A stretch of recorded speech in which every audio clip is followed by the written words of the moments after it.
Hello friends, तो कैसे हैं आप।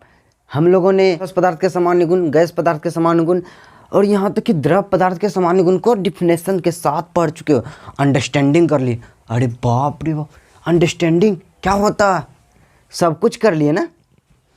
आज तब क्यों आए हैं अगर सब कुछ पढ़ ही लिए हैं तो। अरे हम आप लोग को एक बात बताना भूल गए, हम आज क्या पढ़ाने वाले हैं, क्या अंडरस्टैंडिंग करने वाले हैं, थोड़ा क्या समझने वाले हैं, थोड़ा समझने की कोशिश तो करें। इसके पहले मज़ा नहीं आएगा पढ़ने में, जान तो ले पहले पढ़ेंगे क्या। सही बात है। तो दोस्तों आज हम लोग पढ़ने वाले हैं वाष्पन की प्रक्रिया कैसे होती है। आया कोई चीज़ गर्म किए उड़ गया, वाष्पन की प्रक्रिया है। लेकिन वो गर्म होने से पहले क्या हुआ, वाष्प की प्रक्रिया क्या हुआ। तेज हवाएं के साथ वाष्पन की क्रिया तेज होती है या कम होती है। ताप बढ़ाने पे वाष्पन की क्रिया घटती है या बढ़ती है। और यहाँ तक कि आर्द्र वायु और वायु शुष्क के बारे में भी पढ़ेंगे। ड्राई एयर क्या होता है, सबके बारे में जानकारी लेंगे।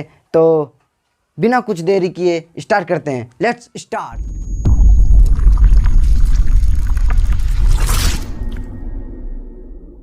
तो दोस्तों तो लिखिए, तो सबसे पहले बात हम लोग लिखेंगे नहीं, पहले समझने की कोशिश करेंगे। कितना मज़ा आता है समझने में, फिर आप लोग तो जानेंगे ना, तो दिल खोल के हंसेंगे, वाह वाह वाह क्या पढ़ाते हैं आप। ठीक है, तो ज़्यादा देर ना करें। ओके, समझते हैं। क्या समझे, समझते हैं ना। आर्द्रता क्या होता है, आर्द्रता, ह्यूमिडिटी। आर्द्रता यानी व्हाट इज ह्यूमिडिटी।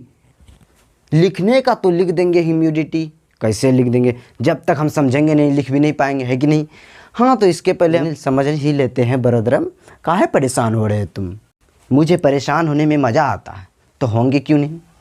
ठीक है, निकलो।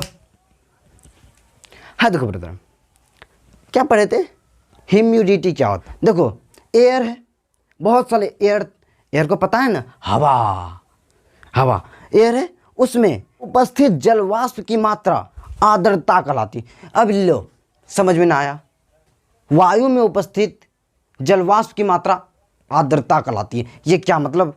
अब आर्द्रता का मतलब एकदम छोटा पॉइंट बताइए, आर्द्रता का मीनिंग क्या होता है, बता दें सच में। आर्द्रता का मतलब नमी। अब नमी से समझते हैं। आर्द्रता का मतलब होता है हवा में नमी है, हवा में नमी है। सिंपल सी बात है, हवा में नमी की मात्रा को हम क्या आर्द्रता कहते हैं। Right, clear, is that clear. तो अब डिफिनेशन लिख लेते हैं सिंपल। आर्द्रता क्या है, व्हाट इज ह्यूमिडिटी। लिखिए, वायु में उपस्थित जल वाष्प की मात्रा आर्द्रता कहलाती है। राइट, क्लियर है। अब आगे समझते हैं, आगे का टॉपिक क्या है, वायु शुष्क, ड्राई एयर। अब ये भी बात गजब सी है ना, ड्राई एयर क्या होता है। देखो भाइयों, वायु शुष्क यानी ड्राई एयर का मतलब होता है जितना उस वायु में जल वाष्प की मात्रा रहनी चाहिए उससे भी कम हो, ड्राई एयर कहलाता है। सूखा एयर, उसमें नमी की भी मात्रा ना हो, वायु में जितनी जल वाष्प की मात्रा होनी चाहिए उससे भी कम हो, वो ड्राई एयर कहलाता है। ओके, तो लिखिए ड्राई एयर क्या है, वायु में सामान्य मात्रा से कम जल वाष्प उपस्थित रहता है तब वायु शुष्क कहलाता है। राइट, ये भी बात क्लियर हो चुकी। अब आगे चलते हैं। अब देखो आर्द्र समझाते हैं। यहाँ नॉर्मल टेम्परेचर है और यहाँ जितना जल वाष्प रहना चाहिए उतना है। अब जितना टेम्परेचर था उससे अधिक, यही कहलाता आर्द्र। राइट, अब लिखते हैं इसका आंसर। आर्द्र क्या है, वायु में एक निश्चित ताप पर उपस्थित जल वाष्प की मात्रा उस ताप पर उपस्थित जल वाष्प की मात्रा से अधिक होती है, आर्द्र कहलाती है। राइट, तो आर्द्र वायु में जल वाष्प की मात्रा, आर्द्र वायु में वाष्पन की क्रिया कम होती है। आर्द्र वायु, अब आर्द्र वायु क्या है, नमी वाला वायु, गीला वायु में वाष्पन की क्रिया बहुत कम होती है, लेकिन सूखा वायु में वाष्पन की क्रिया अधिक होती है। राइट, ये लिख लो, एक नीचे पॉइंट लिख लो। आर्द्र वायु में द्रव का वाष्पन बहुत कम होता है जबकि शुष्क वायु में वाष्पन शीघ्रता से होता है। ओके, क्लियर है टॉपिक। अब हम टॉपिक की ओर चलें। वाष्पन की क्रिया के दौरान क्या क्या होता है, चलो। द्रव का वाष्प होता है, सिंपल सी। द्रव के कण आपस में क्या होते हैं, टकराते रहते हैं, एक दूसरे से बहुत टकराते रहते हैं।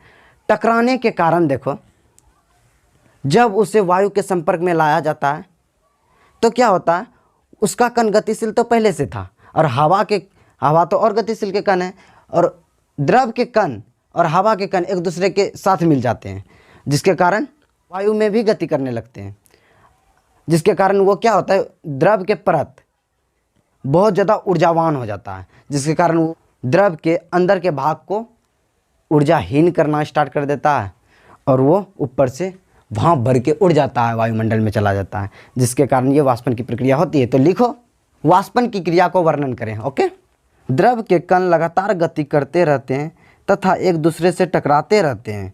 अगर इसे वायु के संपर्क में छोड़ देते हैं तो द्रव के कण वायु के कणों के साथ भी टकराने लगते हैं, जिसके कारण द्रव के सतह वाले कण अत्यधिक ऊर्जा प्राप्त कर लेती है। इसकी ऊर्जा इतनी बढ़ जाती है इन पर द्रव की भीतरी कणों का आकर्षण समाप्त हो जाता है। ये कण जल की सतह को छोड़कर वाष्प की परिवर्तित होकर वायु में चला जाता है। ओके, ये भी टॉपिक क्लियर है। वाष्पन को प्रभावित करने वाले कारण देखते हैं। कौन कितना तेजी से वाष्पन की प्रक्रिया को तेज करता है और कितना निम्न से कौन तेज करता है। तो लिखते हैं सबसे पहला पॉइंट, प्रभावित करने वाले, वाष्पन को प्रभावित करने वाले। पहला पॉइंट है द्रव की प्रकृति। अब ये कैसे कर सकता है, पहले इसके बारे में लिख लेते हैं नीचे कि प्रकृति डैश दे के लिखिए। द्रव का क्वथनांक बढ़ाने पर वाष्पन की गति घटती है। ओके, अब ऐसे लिख सकते हैं, द्रव का क्वथनांक समानुपाती 1/वाष्प गति।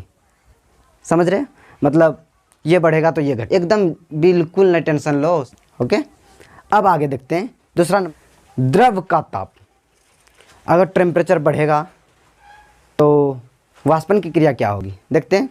जितना ताप को बढ़ाया जाए वाष्पन की क्रिया उतनी ही तेजी होगी। ठीक, ओके, और जितना ताप को कम किया जाए वाष्पन की क्रिया उतना ही कम होगी। यानी कि ये लिख सकते हैं ताप समानुपाती वाष्पन की क्रिया। ठीक, आगे देखिए। अब देखिए तीसरा पॉइंट है द्रव का पृष्ठ क्षेत्रफल। द्रव का पृष्ठ क्षेत्रफल का मतलब होता है, अगर ग्लास में पानी लिया जाए और उसे वाष्पीकृत करने की कोशिश करें, और एक थाली में पानी लिया जाए और इसे वाष्पीकृत करने की कोशिश करें, तो सबसे पहले कौन होगी। इसमें भी 100 डिग्री सेल्सियस तापमान, इसमें भी 100 डिग्री सेल्सियस टेम्परेचर तापमान। तो बोलिए, ऑफ कोर्स इसका होगा, थाली का। क्यों? क्योंकि उसका अणु जो है बहुत फैला है, और ये एक इसी के कारण कपड़ा जब हम लोग धोते हैं तो फैला के टांगते हैं, ताकि ये फैले। जिस प्रकार द्रव का कण भी फैले, और द्रव का कण एक दूसरे से दूर होना स्टार्ट होता है तो वो निकलने में आसानी होता है। ऐसे समझो, सपोज दैट यहाँ बहुत भीड़ है, हम बीच में फंसे हुए हैं। ठीक, हम निकलने की कितनों कोशिश कर रहे हैं, निकल नहीं पाएंगे।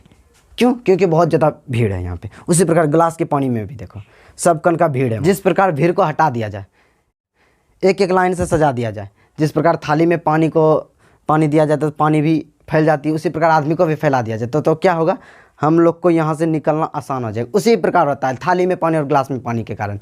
थाली के पानी भी हवा बन के उड़ जाएगी, क्योंकि वो फैला हुआ है उसका कण, राइट। इसी प्रकार संभव है। और आगे का टॉपिक क्या हो जाएगा, वायु का वेग। अब हवा को तेज करना स्टार्ट करें तो क्या वो वाष्पन की क्रिया तेज होगी कि कम होगी, राइट। ये तेज होगी, वो हवा के साथ कणों को उड़ाते चली जाती है, राइट। इसका हम ये लिख सकते हैं, वेग वायु की गति बढ़ाने पर वाष्पन की क्रिया तेज होती है। ओके, आज का टॉपिक यहीं बंद।